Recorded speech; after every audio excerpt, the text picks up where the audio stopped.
You will be met at Krakow station by our Polish dormouse at 12:35. He will know you by a red carnation in your left lapel and the fact that you're the only man in the whole of Poland wearing a bowler hat. He will ask you whether irises bloom still on the banks of the Nevsky. You will reply, I haven't the faintest idea what you're talking about. He will drop his documents. You will help him pick them up, keeping the Esterhazy file. You will be watched constantly. Utmost secrecy throughout. This is the big one, George. Good luck.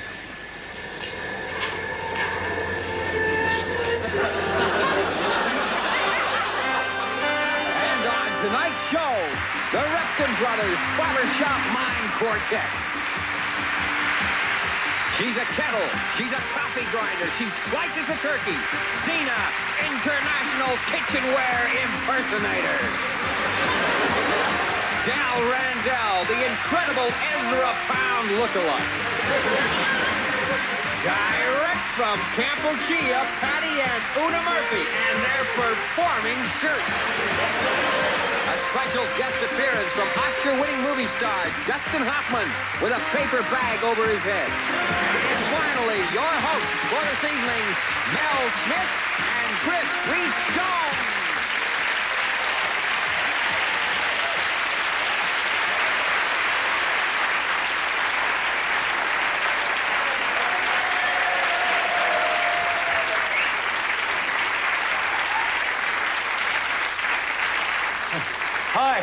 Hi, and welcome to the program. Well, what have we got in store for tonight, Mel? Well, later on we'll be having some pretty heavy satire, I think. Yeah, and we'll be having the customary deep and scathing commentary on contemporary themes. Yeah, with a big helping of our usual trenchant wit. And certainly none of that clumsy slapstick stuff. No. I mean, you can see that easy pratfall stuff on other people's comedy programs, but it's not for us. No. Not since rehearsals, anyway. Obviously, I mean, we haven't been afraid to experiment with visual, physical comedy. Well, once we did. But basically, it just didn't work for us, and our basically verbal approach. And Mel had a bit of an accident. Yeah, but I mean, well, so did you. Yeah, but you were the one that fell, weren't you? Yeah. Oh, no, but I mean, you too. I mean, in fact, ladies and gentlemen, I was on the end of the rope, and, well, I really ought not to say this because he's probably going to be embarrassed, but if it hadn't been for me old mucker, Griff here, holding on the other end, I might have been seriously injured. As you can see, he wrenched himself trying to save me. I think nothing of it. Of course, if you'd let go of the rope, that's why I might have fallen in the first place. No, but I didn't. You see, I was holding on to the rope with both hands, and I sort of pulled it, you know, right out like that. And we said we weren't going to do the slap.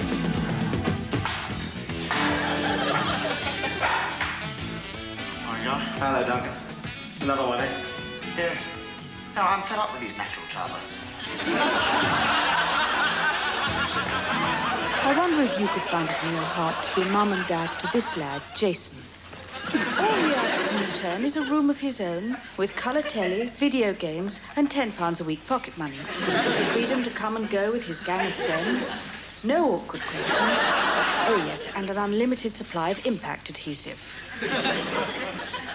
Jason is large for his age and a lively boy with a great capacity for self-expression, as his psychiatrist, his probation officer, and several inmates of the local hospital will confirm.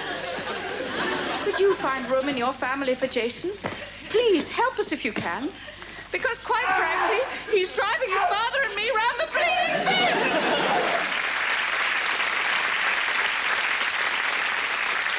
I owe a lot to Bernardo's. Yeah? Yeah. Because when I was a nipper, right? Mm. And I was poor. And I had nowhere to go. Oh.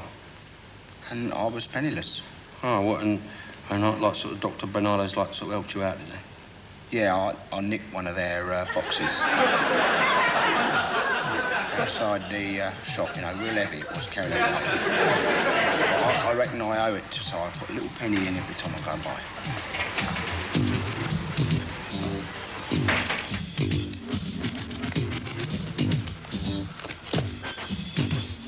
Oh yeah. This is an Oggy Igbolt record. He's one of mine. He choked on his own vomit on a concert.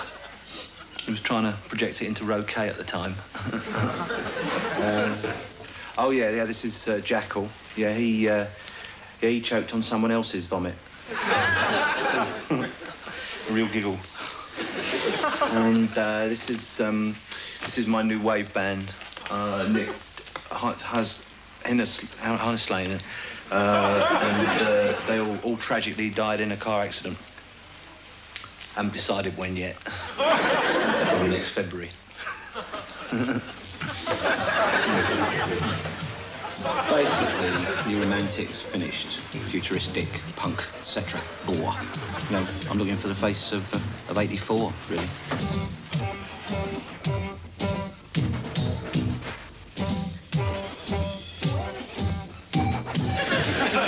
Where'd you find him, Nige? Princess Diana Ward, I think. Mr. Dorian spotted my son on the way when he got lost to the genito-urinary department. He remarked immediately on my son's potential. Of course, I've always known he's had potential. Mind you, it wasn't easy sneaking him out of the intensive care unit. Doctor said he wasn't to be moved, but, well, he's always wanted to be in show business. This was obviously his big break. He loves music. He's always humming a little tune to himself, even when he's in a coma. Why don't we call him the Rolling Stones? There's already somebody called that, isn't there? I know.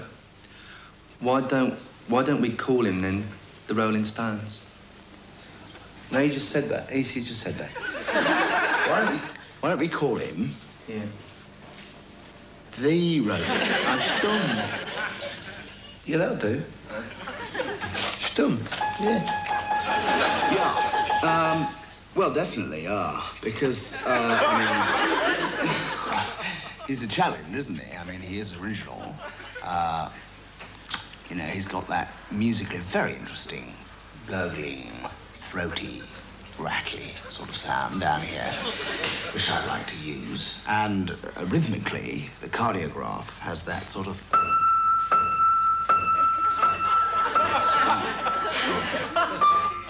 dangerous beat. And, of course, we got the title, Disco Relapse. I was playing me an obscene amount of money. I don't see any reason why we shouldn't have it. It's really terrific. Yeah, he's great. He's really great. Yes, he's really special, isn't he? Yeah. I'd love to meet him. Yeah. Yeah. Actually, I know all the big names. Really, I do anyway. Because you know Elton John? He threw a chair at me once. Yeah, really amazing. I just threw it at me. Yeah, incredible. Yeah. I spent the night with Jimi Hendrix once.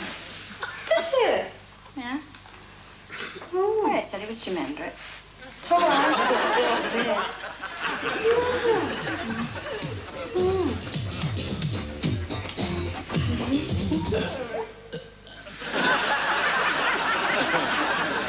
I suppose you could say it was a bit of a hiccup, yeah.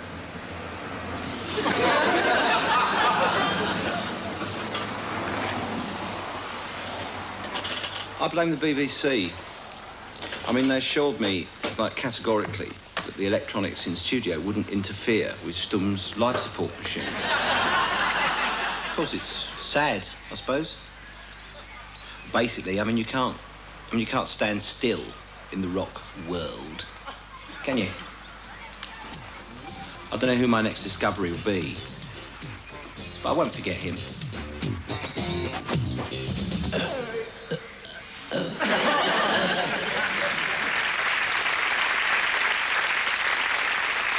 A millionaire.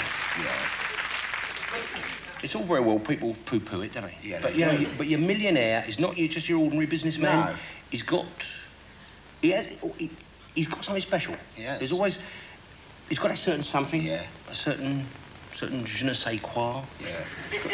He's got what it takes, doesn't he? Yeah. He's got what it takes. Yeah. He's got £1 million.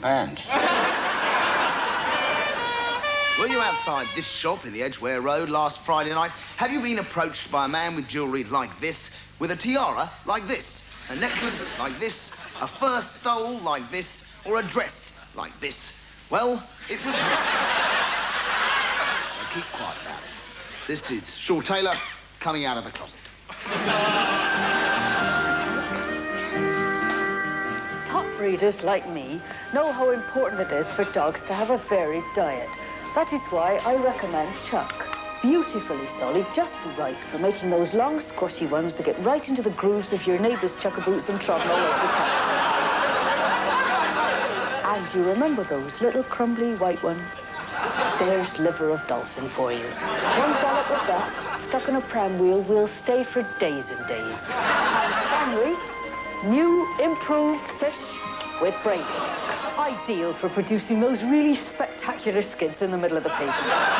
Remember, stick with Chuck, and it will certainly stick with you.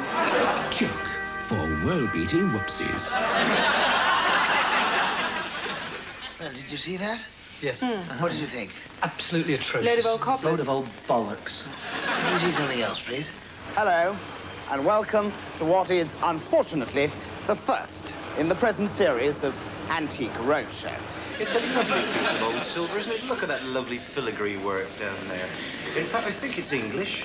I think it's typical of Theo Lockhart, made a lot of this sort of thing in Doncaster in around 1860. But I can just check that. If I look under the floor, yeah, there's the eagle's claw and lion that we associate with Lockhart's work. And I can see it's been used recently by the telltale castellation round the spout down there. Is it worth anything? Well, no, it's funny you asked that, my lady. I was going to ask you what you thought it was worth, and I'll tell you for why.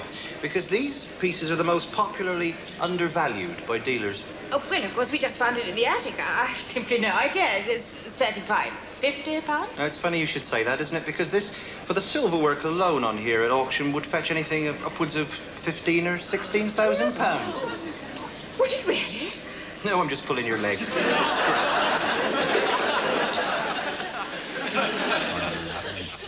Oh, we're marvellous. Oh, yeah. Marvellous. Yeah, I found a Rembrandt the other day. An original Rembrandt. Where was that then? In my loft. Oh. Yeah. But how did you know then that it was an original Rembrandt? Well, it was still in tune. Last year, yeah. And I was under a knife. I was in a pretty bad way. Surgeons all around. I was teetering on the brink. Yeah. 1 minute I was looking up and there's all the surgeons' faces there. And then the next thing I knew, I was floating. I felt myself floating across the Great Divide. And I just managed to snatch myself back in just in a nick of time. But I tell you, it was a harrowing experience. Yeah, well, they can be terrible, Leslie, growing toenails, can't they? Well, they can. They're dangerous, yeah. What was it like then over there? Well, it's difficult to describe, except it was very white. Yeah. And very bright and with a white shining light in it. Oh, what, like a toilet? No, not like a toilet. Well, it might have been like a toilet, mightn't it? Wait, what do you mean? What are you talking about? You think you pass over and spend the rest of eternity stuck in a carsy? Well, I don't know. No, you don't, do you? Well, how do you know that what you passed over? Hey? You might have passed under, mightn't you? Might have gone in there. Yeah. Down to the eternal bog down there. You know, gone down there, and because you sinned, I've seen you do it. No. It wasn't hell. Oh, it was pleasant. Yeah. It was very pleasant there. Yeah. With sweet odours and music playing. Yeah, you're probably in one of them superloos then. It wasn't a carsy. Oh, all right. I popped in. Yeah. I had a quick butcher's, yeah. And then, thank God, I came back. Well, that's a pity, isn't it? Hey? Well, I mean, it's a pity, right, that you come back, seeing as how it's so pleasant, isn't it? Oh, right, yeah. But you see, from that moment on, this is when I gained my psychic powers. This is where I sort of got onto the old protoplasmic telephone exchange. So that was when Beethoven, he come down to you then? He's never off the blower. Right. Never off the blower. But he's a bit of a knob, isn't he, that? He's a very, very great man, a very talented man. And classic music. Classical music, absolute genius, yeah. Must be a bit of a disappointment to him then. What? What, that he gets through to an unemployed gas fitter from Peckham. With no particular musical ability, you know. Unless he's writing a concerto for spoons or something like that. Must be a bit sad for him. Yeah, well, obviously, I mean, it would help, obviously, if I could play the ukulele or something like that. Would obviously help. But the way I see it, is that he is the great man, the great genius. If you like, he is a master craftsman. Yeah. And I am just a tool.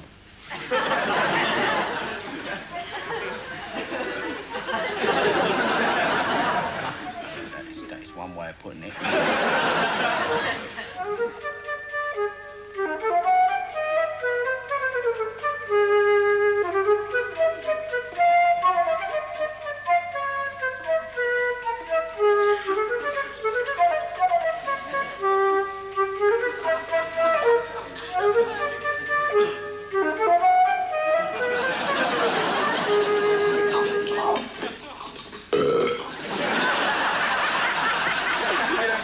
Making a program like this really can be tremendous fun. Well, no, because when you're out filming things, you see, they don't always go as you expect.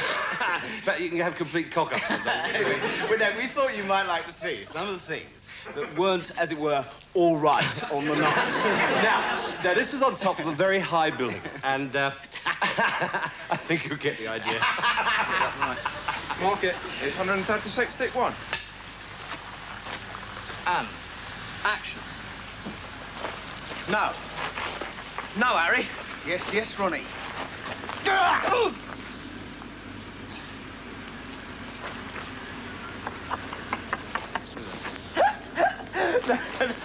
No, I'm sorry. It's just that I thought that it's the knife. I thought it was supposed to. No. I thought the knife. Only it's stuck in. Props. I'm sorry. I'm really sorry about that. Can we just try that?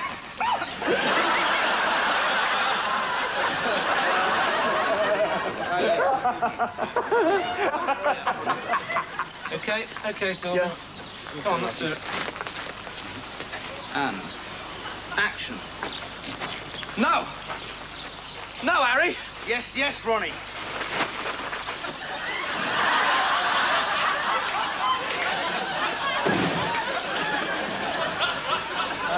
You all right? What's his name? Does anybody know his name?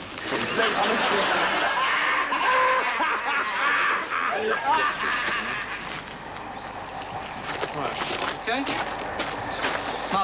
Martin, hang on. Check the net. Sorry, Matt. Yeah, it's fine. Sorry. Right. And action. No, Harry. Yes, no, Ronnie.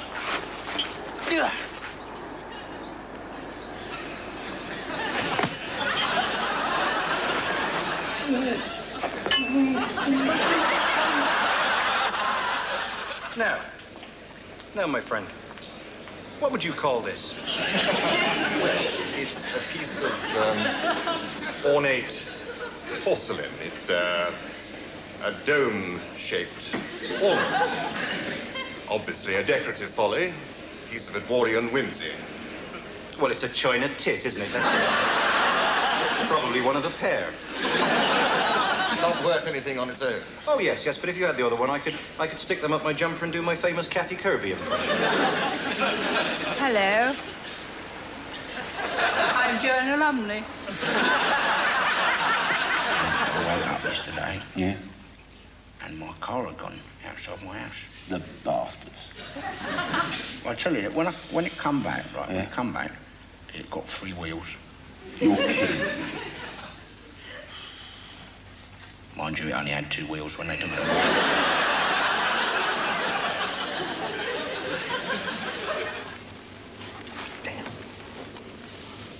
Constable Trotter. Yes, sir. Inspector Jenkins, notice we've got a problem.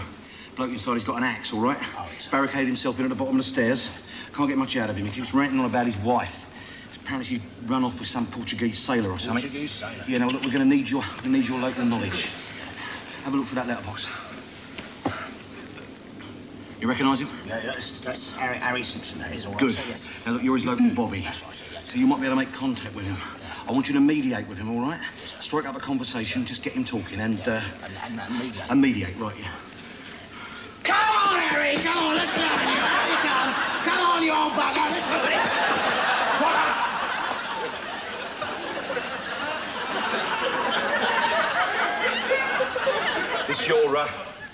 This your first siege, is it? Oh, yeah, yes, sir, yes. Yeah, well, look, experience has taught us that softly is the more successful approach. All right, so just do what I say, and no one will get hurt, all right? Now, I want you to strike up a rapport with him. Yeah. Start the conversation. Okay? Through the letterbox, nice and easy. Hello? Harry? It's Ron here. Ron Trotter. Your local Bobby. Good. What now? Just chit-chat. How are you, Harry?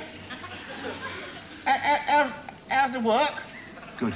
Still getting the orders, are you? Yeah, excellent. How's that lovely wife of yours?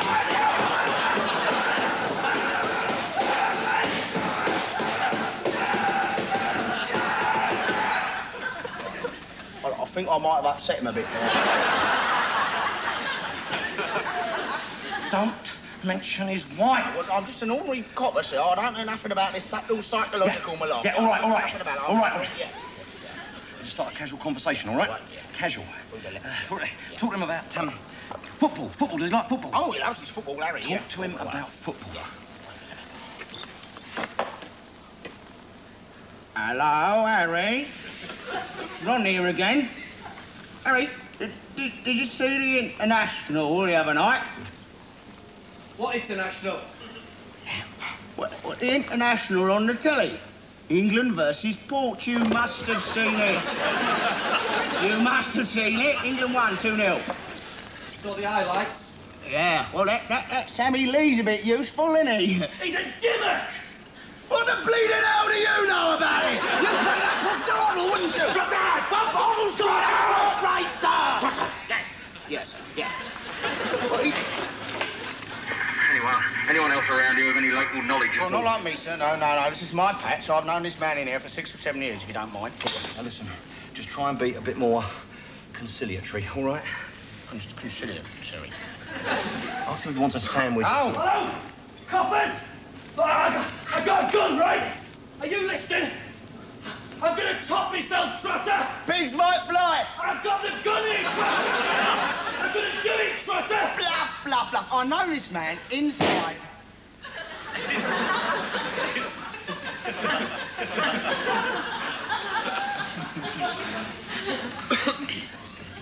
Well. Here's a turn-up. Stretcher bearers! I'm afraid we lost him. I'm very sorry.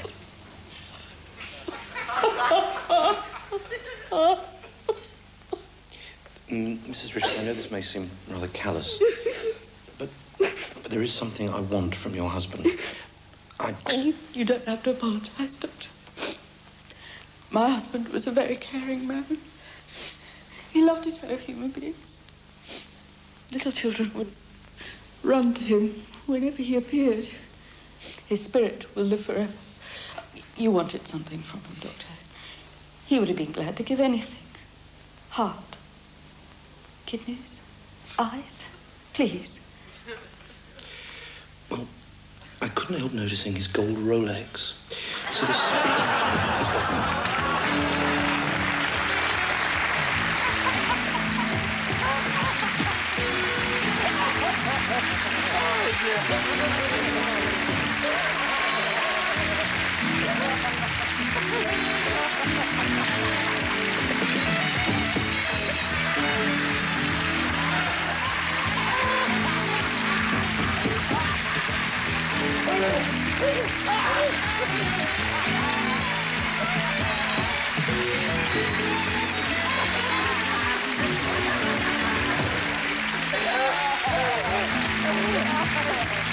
Oh, dear. Oh, dear. Do it again.